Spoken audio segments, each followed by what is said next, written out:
warahmatullahi wabarakatuh. Nama saya Windy Priyandini dari kelompok 2. Di sini saya akan menjelaskan tentang privasi dan confidentiality. Privasi adalah sesuatu yang sifatnya rahasia atau privat. Intinya adalah upaya pencegahan supaya informasi tersebut tidak dapat diakses oleh orang yang tidak berhak atau orang yang tidak dikenal. Contohnya seperti email atau file-file yang tidak boleh dibaca oleh orang lain meskipun ia adalah administrator. Yang kedua adalah confidentiality. Confidentiality adalah data yang diberikan kepada pihak lain dengan tujuan khusus namun tetap dijaga penyebarannya. Contohnya seperti data yang bersifat pribadi seperti nama, KTP, alamat, nomor telepon, dan lain sebagainya.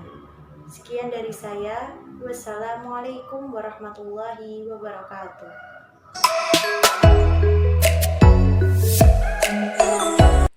Assalamualaikum warahmatullahi wabarakatuh. Perkenalkan, nama saya Arifia Rahma Utami dengan NIM 530302000009. Di sini saya akan menjelaskan tentang modifikasi. Modifikasi merupakan suatu ancaman integritas, di mana pihak yang tidak berhak berhasil mendapatkan hak akses untuk menghadap suatu informasi atau data dari sistem komputer, kemudian dia mengubah sesuai dengan keinginannya. Ancaman ini juga dapat merusak sumber daya.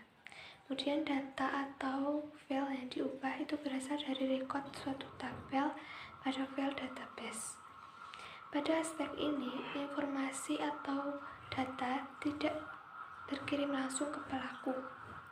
Pelaku juga mempunyai otoritas yang full, di mana dia bisa mengubah, menghapus, atau tidak meneruskan file tersebut ke tujuannya. Contoh ancamannya yaitu mengubah file-file data, mengubah program data sehingga bertindak secara berbeda, kemudian memodifikasi pesan-pesan chat yang ditransmisikan ke jaringan. Ancaman ini biasanya melalui virus, trojan, atau website, bahkan email. Bagaimana cara kita untuk menghindari ancaman tersebut? Proteksi yang bisa kita lakukan yaitu memasang antivirus, kemudian menerapkan filter pada email server, dan memasang pengecek integritas data. Sekian dari saya, kurang lebihnya mohon maaf. Wassalamualaikum warahmatullahi wabarakatuh.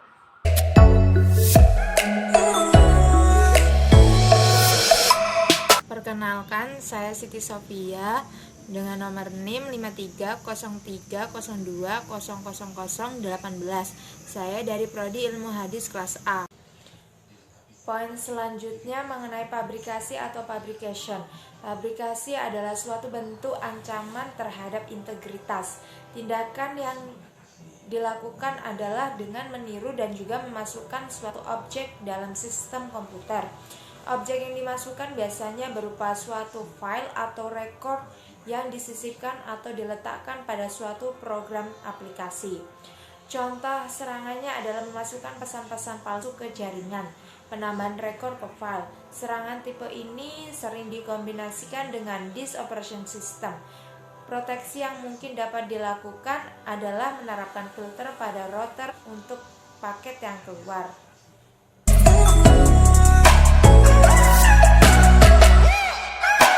Perkenalkan, nama saya Risma Dujahaningrum dari kelas Ilmu Hadis A. Selanjutnya, di sini saya akan menjelaskan tentang integrity dan authentication.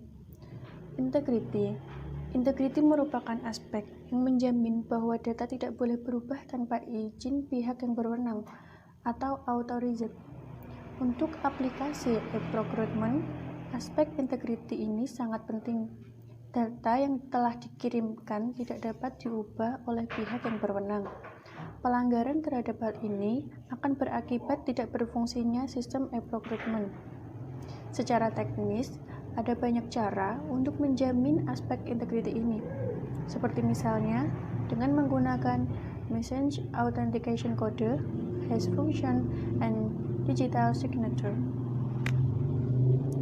Integrity atau penekanannya adalah suatu informasi yang tidak boleh diubah terkecuali oleh pemilik informasi tersebut. Terkadang, data yang sudah terenskripsi pun tidak terjaga integritasnya karena adanya suatu kemungkinan ciphertext dari enkripsi tersebut yang berubah. Contoh, penyerangan integritas pada saat sebuah email dikirimkan di tengah jalan, kemudian disadap dan diganti isinya, sehingga email tersebut yang sampai ke tujuan telah berubah. Selanjutnya, authentication. Authentication adalah suatu proses untuk melakukan validasi terhadap user credentials yang ditunjukkan untuk menentukan apakah seorang user diperkenankan untuk mengakses jaringan atau computing resources. Bentuk authentication yang paling sering kita hadapi adalah saat kita diharuskan untuk memasukkan username dan password.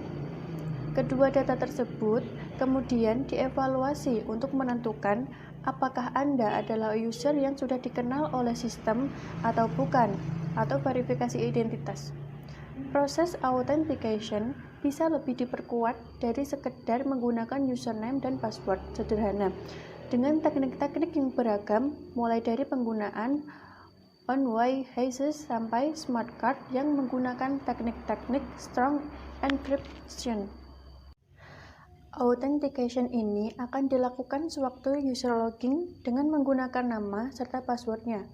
Hal ini biasanya akan berhubungan dengan hak akses seseorang, apakah dia pengakses yang sah atau bukan. Assalamualaikum warahmatullahi wabarakatuh. Perkenalkan, nama saya Muhammad Abdul Ghaffar Al-Mu'tasim dengan nomor NIM 53030200039. Di sini saya akan menjelaskan terkait dengan interupsi.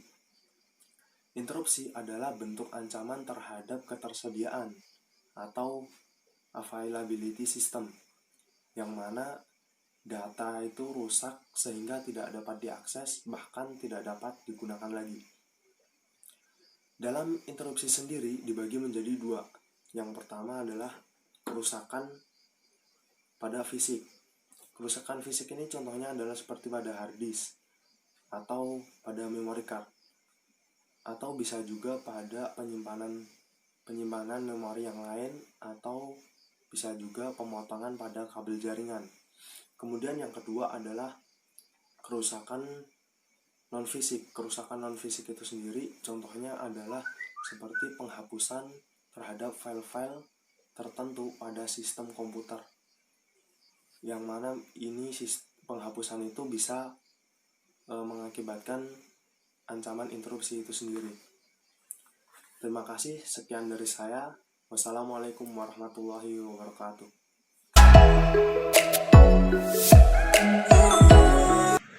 Perkenalkan, nama saya Aprilia Handayani dari kelas Ilmu Hadis A. Saya akan menjelaskan tentang availability. Jadi, dalam aspek ini berkaitan dengan apakah suatu data tersedia ketika dibutuhkan atau diperlukan oleh pengguna. Jika sebuah data ataupun informasi terlalu ketat pengamanannya, maka akan menyulitkan dalam akses data tersebut. Selain itu, akses yang lambat juga dapat menghambat terpenuhnya aspek availability.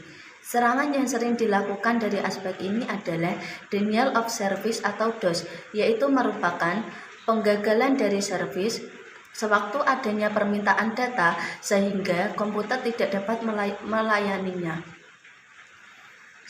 Contoh lain dari denial of service ini adalah mengirimkan suatu request yang berlebihan sehingga menyebabkan komputer tidak dapat lagi menampung beban tersebut dan pada akhirnya komputer down.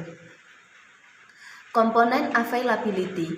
Komponen availability ada 4, yaitu manageability, recoverability, reliability, dan serviceability. Manageability yaitu kemampuan untuk merawat fasilitas yang digunakan untuk memberikan servis kepada user. Recoverability yaitu kemampuan untuk membangun kembali servis setelah terjadi kesalahan atau kegagalan. Reliability yaitu kemampuan memberikan pelayanan sesuai dengan standar yang sudah ditentukan untuk beberapa periode waktu tertentu. Serviceability yaitu kemampuan untuk mendeteksi adanya permasalahan dan mencari penyebabnya. Assalamualaikum warahmatullahi wabarakatuh. Perkenalkan, nama saya Nisha Ari Kurniasari dari Prodi Ilmu Hadis. Di sini saya akan menjelaskan tentang tindakan yang dilakukan melalui penyadapan data yang ditransmisikan lewat jalur publik atau umumnya dikenal dengan istilah wiretapping dalam web networking, yaitu jaringan yang menggunakan kabel sebagai media transmisi data. Contohnya penyadapan untuk mengambil data rahasia dan mengcopy file tanpa diotorifikasi.